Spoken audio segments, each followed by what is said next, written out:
Hello, Alex here, and in this video I want to talk about the TTArtisan 75mm f1.5, a modern recreation of the legendary and highly coveted Carl Zeiss Jena Biotar 75mm f1.5 swirly bokeh portraiture lens.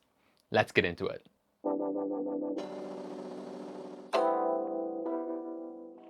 Full disclosure, TTArtisan offered to send me a copy of this lens in exchange for my review, along with an M42 to Z mount adapter so I could use it on my Nikon ZF. They did, however, not pay me for this review beyond providing the lens and the adapter so I could make the review, and haven't given me any specific talking points, and just asked that I include the name of the lens and TTArtisan in the title. I did actually ask about returning the lens, and I was told to just keep it, so do bear that in mind as a viewer because there is some bias, obviously, and they did set me up with their affiliate program. A link to their store will be in the description down below if you wish to purchase the lens. But I'm trying to keep this as unbiased as possible, and I'll explain in a bit why I accepted this review when I've denied some others in the past.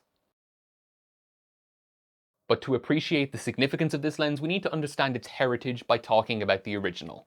The Carl Zeiss Jena Biotar 75mm f1.5 was introduced as a cine lens in 1939 and quickly gained popularity with stills photographers for portraiture, sports and action photography, and journalism, being an extremely fast, short telephoto lens for its time, with overall excellent performance and very desirable properties, mainly very high center sharpness with softer corners, beautiful swirly bokeh, even though the lens predates the word bokeh by decades, very nice out of focus areas, generally good rendering, and overall very just generally good performance with things like moderate vignetting and decent control of spherical aberration.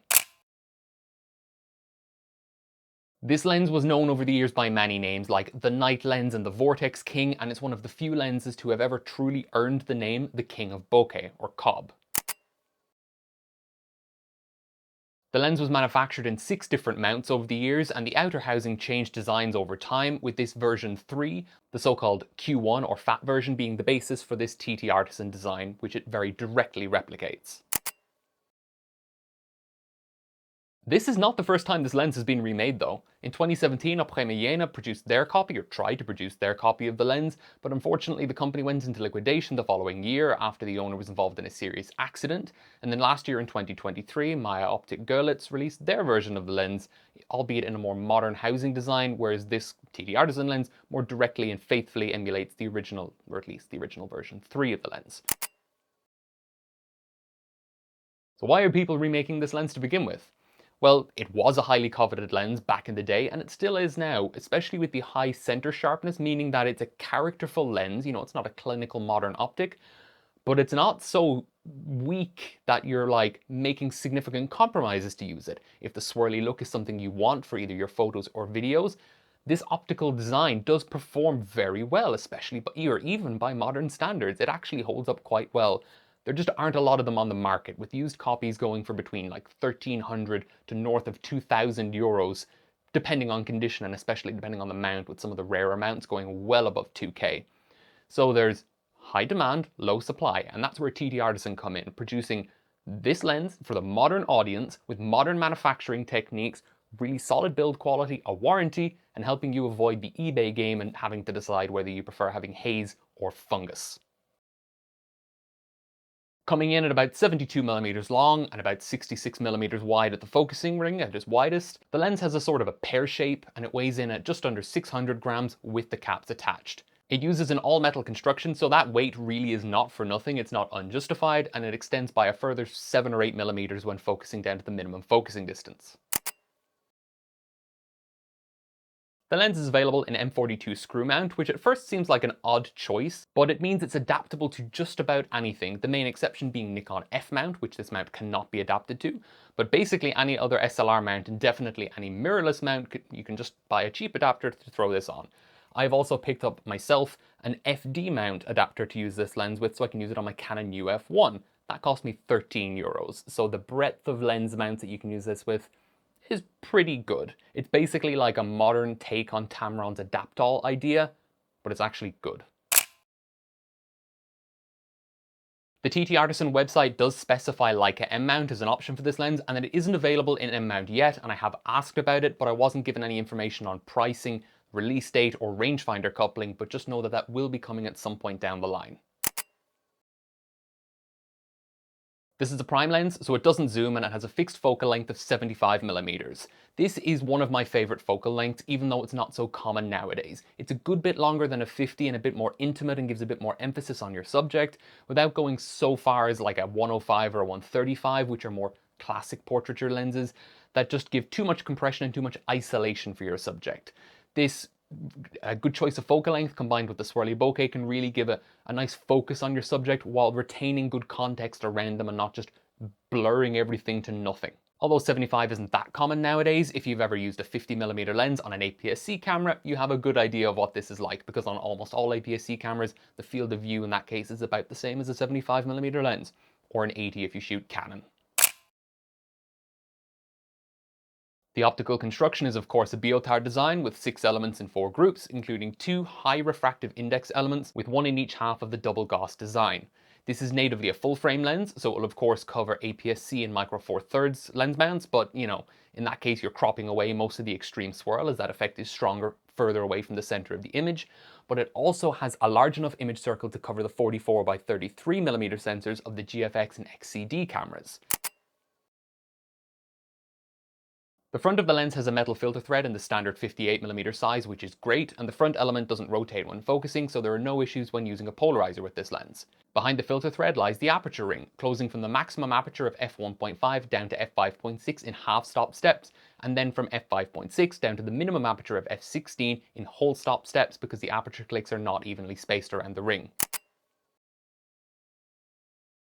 The iris itself is comprised of 13 curved rounded blades, which isn't as many as the 18 blades of the version 1 and version 2 of the original Carl Zeiss lens. However, it's more than the 10 to 12 you would see with the version 3 that this lens directly copies, and having rounded blades means you get, smoother bokeh in many cases, and having an odd number of blades means you can get really pronounced 26 pointed sun stars, which can be quite intense. One final note is that the aperture is a preset type. There is no auto aperture mechanism, so if you're using this on a film SLR or the like, you are going to have to set your aperture and compose at that aperture. So you can't have the lens set to f4, have it be wide open, and then snap shut when you take the picture like many SLR lenses. That's just the reality of, making this lens for many mounts. It is an M4 mount lens, but it's, the vast majority of people who buy this are not going to be using it on an M4 camera, and that would add extra engineering cost and complexity that wouldn't really benefit many people. So I understand why it was left out, but it does make using it on SLRs a little bit more complex, as I'll get into later. The bulk of the lens body is taken up by a large scalloped metal focusing ring, and the minimum focusing distance is 75 centimeters, just a little fraction closer than the original lens, which gives you a maximum magnification of 0.127x, or a maximum reproduction ratio of just under 1:8. So it's not a macro lens by any stretch, but this is pretty typical for a fast lens in this class, where the number of centimeters of minimum focusing distance matches the number of millimeters of focal length. So it's pretty on par. Of course, this is a manual focus only lens with no autofocus, and the focusing ring turns extremely smoothly and is very nicely damped, turning about 230 to 240 degrees from infinity down to that minimum focusing distance. Towards the lens mount, where the lens narrows significantly, we have distance markers and depth of field scales engraved and infilled with paint, but there is no IR focusing index for this lens. The last thing I want to mention for the outer housing is there are 3 adjustment screws near the lens mount which you can loosen to realign the outer housing relative to the screw. Because it's a screw mount, not every camera and lens and adapter are going to pair up exactly, and you can just readjust the center line to get things just right for your lens. First and foremost, the price. When I agreed to review the lens, I didn't actually know the price because it hadn't been finalized at that point. But at $270 or 250 euros, this thing is a bargain. I was expecting closer to 600 to 700 euros, and people I've spoken to were expecting as high as 900, because the original copy being so expensive and the Myooptic Görlitz lens being about 1300 euros, that would still significantly undercut things. But nope, TTArtisan are not price gouging here. They've made this lens extremely affordable and accessible to the masses. The 75mm focal length is one I really like, and I already explained why I like it. It gives a bit more context than a 90 or a 105, and it gives a bit more emphasis than something like a 50. It's a focal length I really enjoy, especially when paired with something like a 35mm lens as a 2-lens kit. 35 for wide, 75 for stills and tele kind of stuff. And it's just a lens that a lot of people are very familiar with, or a focal length, the field of view that a lot of people are familiar with, again, from using 50mm lenses on APS-C cameras. And it's just really nice to see more representation of this focal length in the market. And it's one that I really do enjoy, which is one of the reasons that I did actually agree to review this lens. The all-metal build quality is absolutely fantastic, with everything being really tight and secure, and there's no wobbling. It's just extraordinarily well made, in my opinion. I have paid significantly more money for significantly less well-built lenses, even others that are all metal in the past. There's no weather sealing gasket on the rear of the lens, but honestly, I don't think that's such a big deal because the lens is so tightly made that there's not going to be significant water ingress even if you were using this in the rain, like at night or whatever. Stop down to f5.6 or even just f4 depending on your system and your standards, the lens is pretty much sharp across the frame. It's definitely not as sharp in the extreme corners, but I don't think pixel peeping at 200% on an 85-year-old lens design is really the right way to approach this. In real world images, f4 to f5.6 is more than good enough on a 24 megapixel digital camera. And on film, even f2.8 is pretty damn good depending on the resolution of the film that you're going to be using. You know, 100 speed film, you're going to be fine. CMS 20, you're in your own kind of weird corner anyway. Vignetting is very well controlled at less than 2 stops in the corners wide open and about 1 stop at f2, which is not very stopped down from the maximum aperture. And that's directly as a result of the large image circle. If it's able to cover the larger GFX and XCD sensors, then there's going to be less vignetting on smaller sensors. It's the same idea as an APS-C camera seeing less vignetting on a fast prime than a full frame sensor would. And on that note, being able to use this lens on the digital medium format cameras that we have now is absolutely fantastic. We need more options for those cameras, and a lot of other lenses out there only cover the 44x33 sensor at certain distances or certain apertures, but there is zero hard vignetting with this lens on those cameras. In Jonas Rask's review, he tested this lens extensively with his GFX 50R and found it to perform very nicely, and I think the effect is much more intense there because you're getting further away from the center by seeing further off the optical axis with the larger sensor. So the swirl is more intense and it's a more dramatic and, in my opinion, aesthetically pleasing lens. I'm kind of falling out of love with the 80mm that I have for the GF mount, so being able to try this at some point could, maybe not professionally, but for my personal photography, this could replace that lens for many use cases.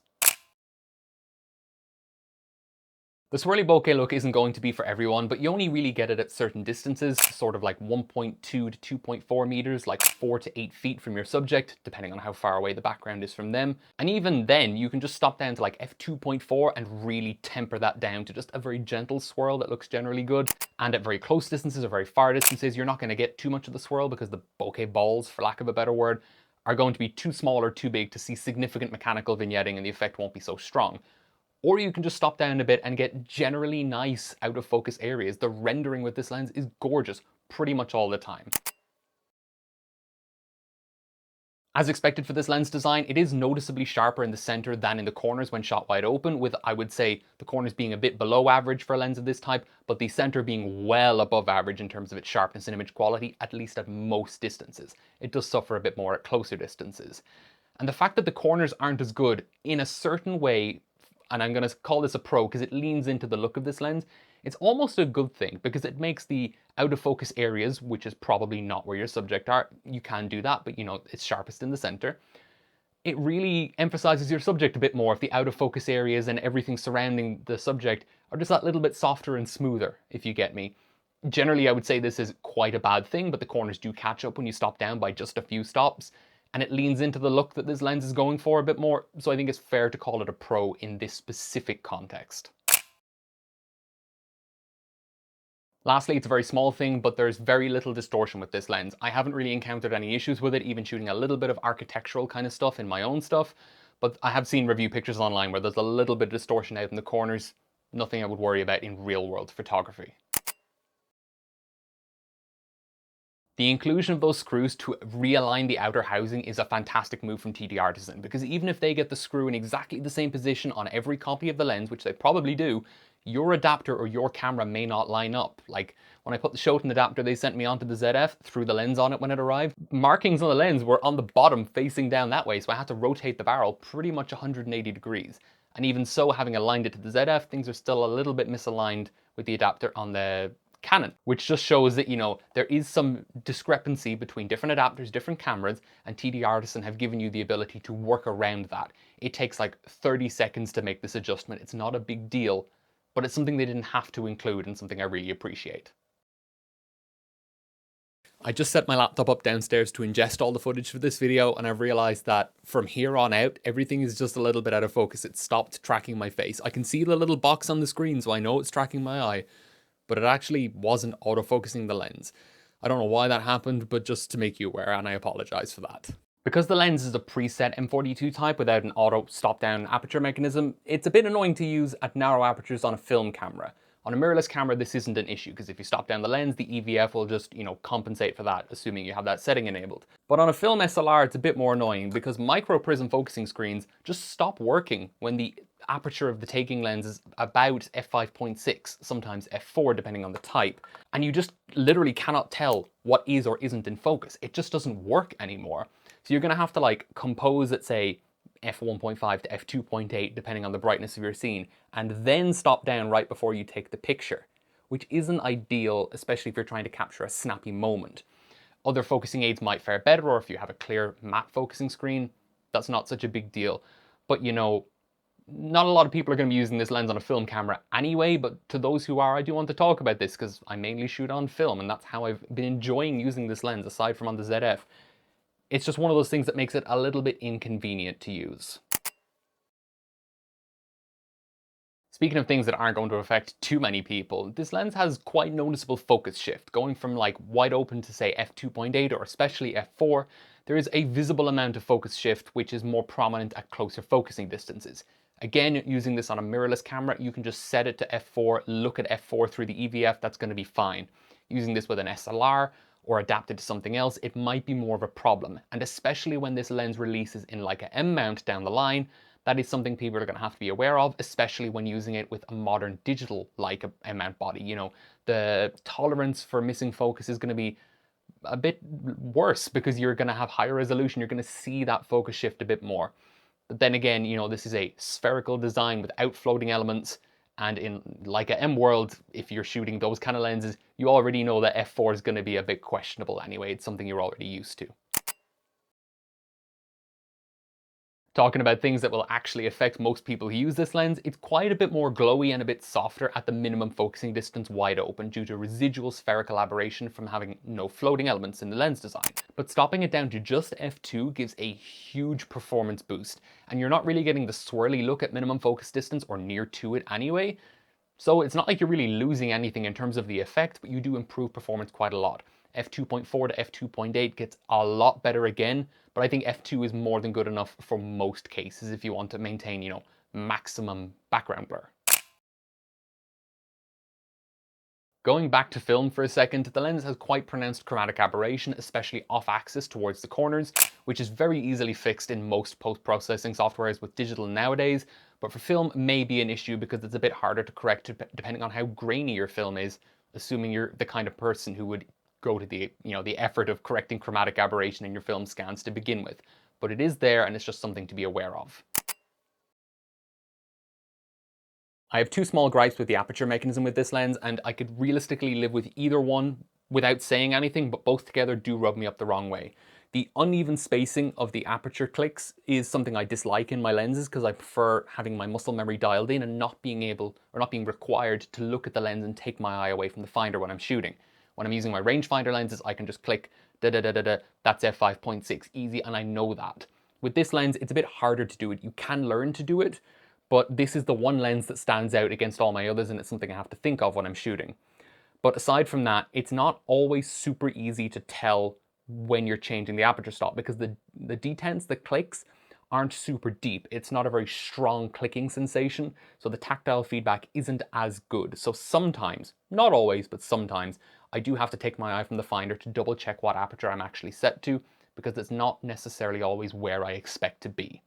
Realistically, most of the time I've been shooting this lens at 1.5, 2.8 or f8, so it's not such a big deal, but it is just something to be aware of. It's subjective, and okay, well, the uneven spacing, that's just a mechanical thing that's to do with the gearing. The detents I do think should be a bit deeper. It's not something I'm a big fan of. I like clicky aperture rings. Although the easy adaptability of M42 is a huge strength of this lens, it does specifically forbid the use of Nikon F mount cameras with this lens, which is gonna knock a lot of people off the list of potential customers. And I've spoken to 3 people who've told me that they would buy this lens if it were available, adaptable to either in F mount or adaptable to Nikon F mount, because that's what they use and they want the lens and they won't be buying it for that reason alone. So that's a fair knock against the lens. Those are my thoughts on the TTArtisan 75mm f1.5, the Legend Reborn.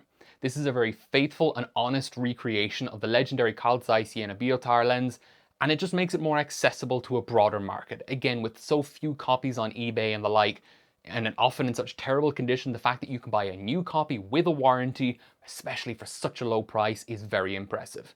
If you want the original lens but don't specifically care about having the Carl Zeiss name on the barrel, this is an amazing option for 1/5 to 1/10 the cost of the original. If you just want the look as a creative effect, paying 1,300 euros for the Meyer Optik Görlitz version is really hard to stomach, and this lens, assuming you don't shoot f-mount, which the Meyer Optik Görlitz is available in directly, this is a lot easier to stomach as a lens you might just have on your shelf to use a few times a year, even if you don't completely fall in love with the look, which I'm sure many people will. I know a few people who are already interested in buying this lens. It's extremely well made, the build quality is very tight, and though I have my gripes about the aperture ring, apart from the clicks, the uneven spacing is a design decision I disagree with, but it's not necessarily a bad thing. Overall, it's a very good package, and I really appreciate TTArtisan, Light Lens Labs, and companies like this bringing back these older optics. You know, this lens was legendary back in the day, it's very hard to get now, so why not remake it for a fraction of the cost, and again, without having to play the eBay gambling game. I'd like to thank TTArtisan once again for allowing me to test this lens and for sending me a copy. I've really enjoyed using it. I know some of you aren't going to trust me because this is effectively a sponsored review in the sense, but at the end of the day, I think it punches well above its weight, both in terms of build quality and image quality. It's a focal length I really enjoy using, and it's not a lens I will use all day, every day, because I do prefer my 35, but going alongside that, either on the ZF or on my Canon, I think it's going to be a really nice addition to my kit. And if you want to pick up a copy of the lens, my affiliate link to purchase it will be in the description down below. I'll get a small kickback from that, but it won't cost you any more. So I'd really appreciate it if you would use that. That's all I have to say for this video though, so stay safe, and bye bye for now. If you don't already, follow me on Instagram at shako1277 for new pictures every day. If you liked this video and enjoy what I do on the channel, please consider subscribing or checking out my Patreon, where the tiers start at just €1 per month.